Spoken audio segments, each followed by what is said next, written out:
La mission de l'Église nous aide à sortir dans les fanatismes, à sortir de nous. Nous croyons avoir réussi. Nous croyons, mais il faut que Dieu vienne, parce que la manière que vous croyez, les autres sectes aussi croient. Et ils sont à l'aise qu'ils ont la vérité. Mais où est le Dieu? Parce que si le cœur est humble, Dieu viendra témoigner sa parole. Je vais vous dire une chose pour aller terminer aujourd'hui, parce que c'est la série. J'ai introduit aujourd'hui et nous allons continuer. Le bien-aimé Paul dit ceci, dans 1 Corinthiens chapitre 15. Il dit ceci. Je commence dans le verset 5. Il est apparu à Céphas, puis aux 12. Puis il est apparu à plus de 500 frères à la fois, dont la plupart sont encore vivants et dont quelques-uns sont morts. Frère Paul reconnaît que Dieu est apparu à Céphas, aux 12, à plus de 500 frères à la fois. Est-ce que Jésus-Christ avait besoin de la permission de Pierre pour apparaître aux 500 frères à la fois? Si Dieu s'est révélé à moi, pour se révéler aux autres, il a besoin de demander ma permission. Parce qu'il s'est révélé à Céphas, à 12, et il est apparu à plus de 500 frères à la fois. Vous n'allez pas dire que pourquoi 500 frères à la fois? Mais il est souverain.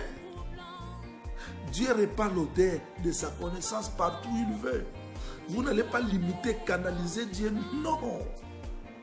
Cet extrémisme a fait que nous soyons si peurs, même si les choses ne marchent pas. On a refusé tout, même si le Seigneur nous exhorte, nous enseigne, mais pour nous, tout est parfait. Non, tout n'est pas parfait. Et qu'est-ce que nous allons laisser aux générations qui vont venir après? Quel enseignement, quelle vie, quel témoignage, quelle puissance? Parce que bien-aimé Paul dit que son discours ne se reposait pas seulement sur sa prédication, ne se reposait pas seulement sur les discours persuasifs, mais c'était sur la démonstration de l'esprit. Et la foi des Corinthiens, la foi des Thessaloniciens, la foi des Éphésiens n'était pas fondée seulement sur le comment, le où, mais c'était sur la démonstration de l'esprit. Ces séries de missions de l'Église, ce sont des séries de réflexions. Nous devons nous asseoir, faire l'examen. Est-ce que le Seigneur est avec nous? Est-ce que le Seigneur marche avec nous? Est-ce que le Seigneur confirme ces grandes révélations que nous donnons? Même Israël, le Seigneur avait averti, attention aux Moabites, attention ceci, cela. Mais chez nous,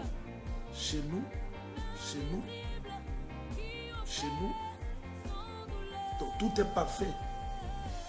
Non, mais bien aimés, nous devons réfléchir. La mission de l'Église 2022, c'est la réflexion. On doit sortir dans le fanatisme. On doit sortir dans les nous. Que nous croyons, nous savons tout, mais nous devons réfléchir. Voir tout autour de nous. Salomon qui avait toute la sagesse, il avait besoin d'Hiram-Abi pour l'aider à construire le temple. Élie qui recevait l'institut du Seigneur, il avait besoin de corbeaux pour le nourrir. Là, Dieu n'avait pas envoyé la colombe.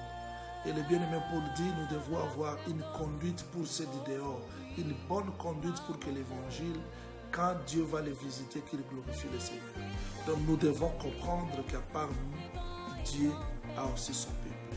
Et Dieu ne s'est pas révélé seulement à nous. Nous devons avoir cet esprit-là d'humilité, de croire et de rétablir l'histoire telle qu'elle était, ne pas fabriquer notre propre histoire, parce que l'histoire n'a pas commencé au Congo.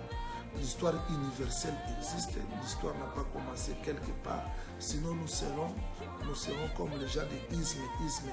Nous devons nous asseoir, réfléchir et nous poser des questions, parce que dans cet esprit d'humilité que le Seigneur viendra nous visiter. Nous devons persévérer dans l'humilité, dans la sainteté, pour que le Seigneur vienne nous visiter. Que le Seigneur Jésus-Christ vous bénisse. Parce qu'il a commencé cette année ensemble avec vous par de telles réflexions. Je sais que la suite